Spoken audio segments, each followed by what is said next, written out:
Good morning everyone, or magandang umaga sa inyong lahat, or maayong buntag ninyong tanan. So ngayon, ito na naman ang i-share ko sa inyo. Yung supposed to be Sunday today, then maglaro sana ako ng aking RC, or lilinisan ko itong RC ko. Kaya lang naisipan ko may bonsai doon na kailangan ko pang ayusin, so pinuntahan ko, tapos nakita ko ito natandaan ko kasi nung nagdinig ako dito kahapon, nakita ko na itong mga dahon niya ito na siya, yellow, then maragaluspad na ba, pero tignan nyo sa camera is mukha siyang healthy, pero unhealthy siya. So naisip ko na ito na lang gagawin ko, ripat, then hindi ko lang i-depulate itong dahon, because pag i-depulate ko ito abutan ako ng ilang oras. So ang gawin ko lang is just repotting na lang. So this is we call this a triple trunk, na yung pag ko sa kanya daghang lamok dire, pag pangalan ko sa kanya kasi from the start here mga tulo ka sanga, yung bali yung punuan niya tulo ka buok, so tawag ko na lang triple trunk. So pakita ko sa inyo yung nagdidilawan ng mga dahon. Yan, nagdilaw. Then dito sa baba. So yan ang itsura sa wild lemon ko. Mura siya og kanang Amerikano. So dry kayo instead of shiny yung dahon niya, na sobrang pagka-dry. So i-ripat ko ito. Siguro marami na itong mga ugat sa ilalim. Ayan o. Konti lang, pero mapipil na ko sa baga na siya, naglulusot na. So dali lang ni siya pag-ripat kasi wala man ako nigi-angkor kasi maliit man siya. So ito yung trabaho natin. Kaya pala, so na siya,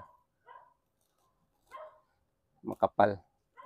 So yun ang ititrim ko. Try ko lang itong bawasan ng ugat dito sa pinakailalim para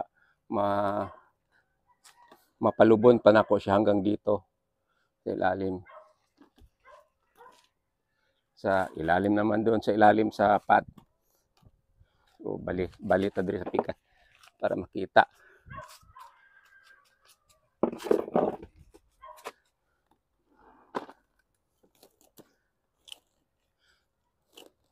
So kaya pala ito is na siya, hindi na siya healthy kasi baga na kay siya og gamot.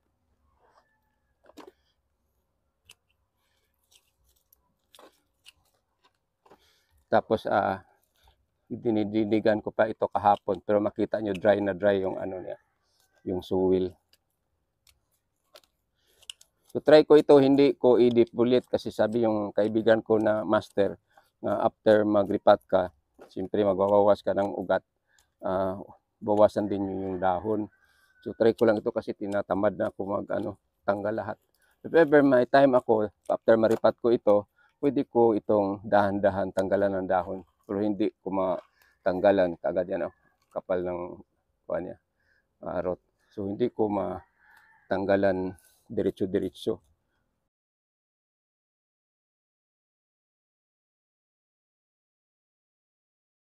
Ubusin yung rot, ang dami ko nang natanggal na rot. So baka madisgrasya. Pag itong suwil na nakuha ko, yun din ang ibabalik ko pero dagdagan yung isbang suwil. Oh, may ano pala. Nag-play pala.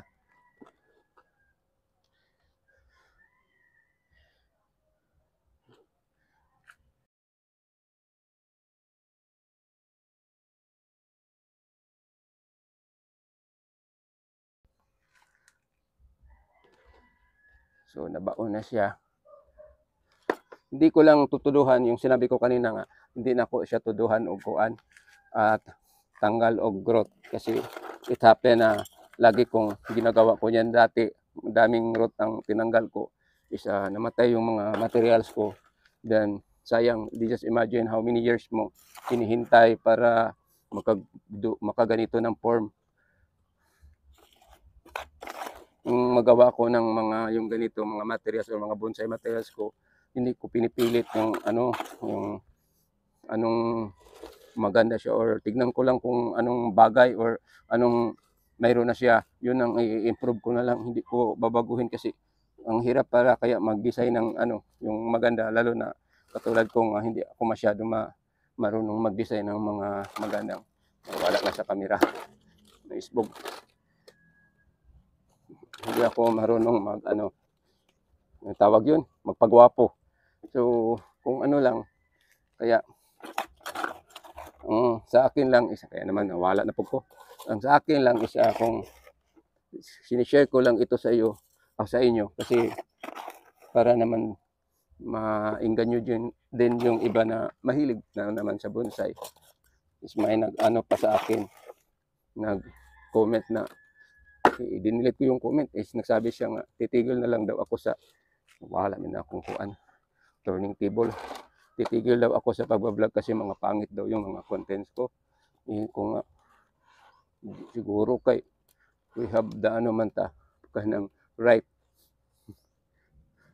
Kasi hindi man nakasabi doon sa YouTube na bawal ka mag-vlog kung pangit yung mga mo, contents. So, sa akin lang, just cheering.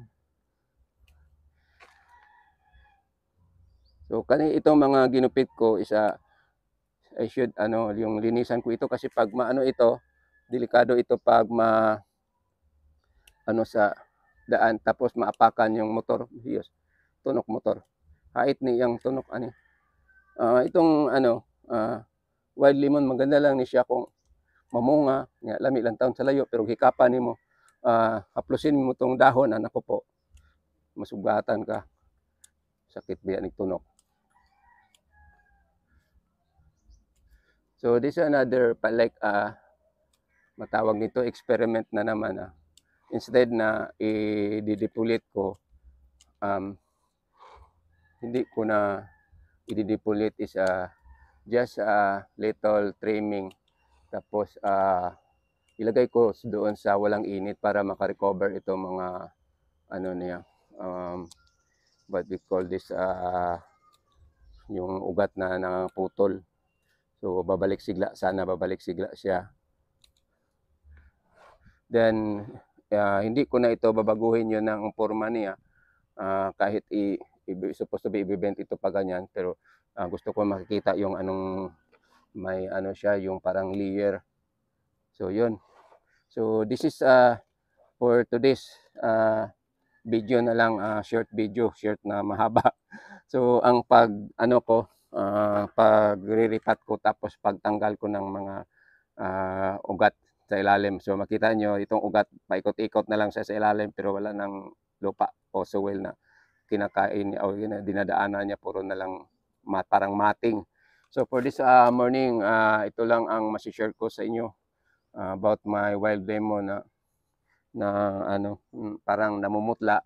So try ko niripat, so hopefully ma-recover ito, tapos mukha naman siyang yung green na green, magandang tingnan. Kasi parang sa Binisaya pa magmalatay. So supposed to be yung front ito sa kabila, although naka-cover man ang sanga. So dito na lang ang front ko, pero still din nakabiran din yung tatlo sa likod ng mga sanga. So wala na akong magagawa kasi try ko sana putulin ito, this area. So maging pangit man. So yun na lang. So that's all. Thank you very much for watching. Bye-bye.